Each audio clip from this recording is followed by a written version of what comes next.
A special thank you to each of our subscribers who make this channel possible. Here's today's story.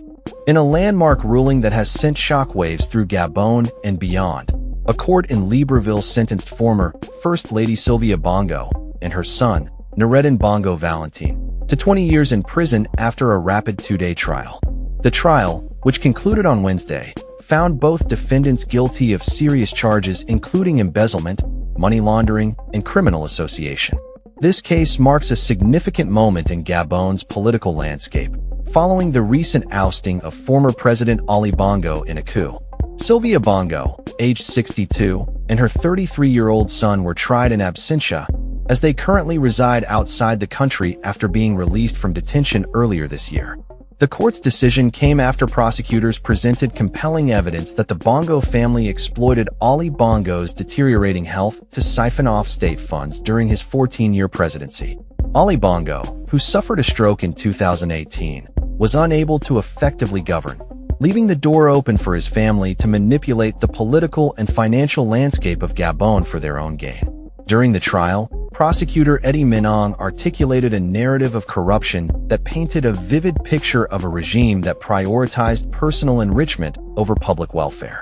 Testimonies from co-defendants and witnesses revealed a systematic process of diverting public funds for private interests, with both Sylvia and Noureddin at the helm of this operation. The Bongo family's grip on power has been a defining feature of Gabonese politics for over half a century. Ali Bongo succeeded his father, Omar Bongo Ondimba, who ruled Gabon with an iron fist for 42 years, creating a dynasty that many believe stifled democracy and economic growth in the country.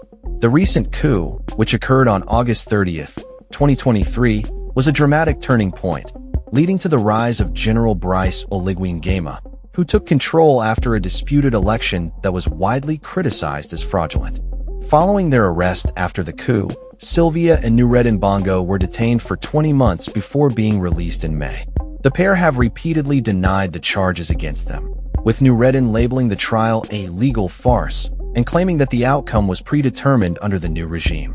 The court's verdict not only sentenced the Bongos to prison but also issued an arrest warrant for them and ordered them to pay millions of dollars in damages for their crimes against the Gabonese state.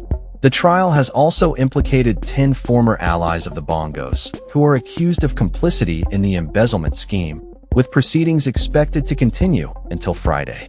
The prosecutor's presentation included shocking evidence of lavish lifestyles funded by embezzled public money, including images of private jets and luxury real estate holdings in London and Morocco.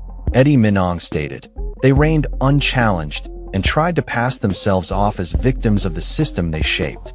As the dust settles on this significant ruling, the implications for Gabon's political future remain uncertain.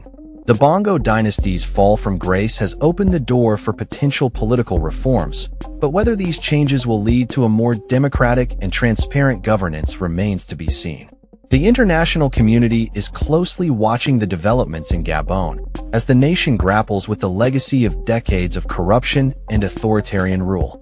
In conclusion, the sentencing of Sylvia Bongo and her son marks a pivotal moment in Gabon's history, symbolizing a shift away from the entrenched corruption that has plagued the country for generations. As the nation looks towards a new political era, the hope for accountability and justice remains at the forefront of the public consciousness. That's all for this story. We upload videos every day covering many different subjects, so hit that subscribe button to stay informed. Thanks for watching.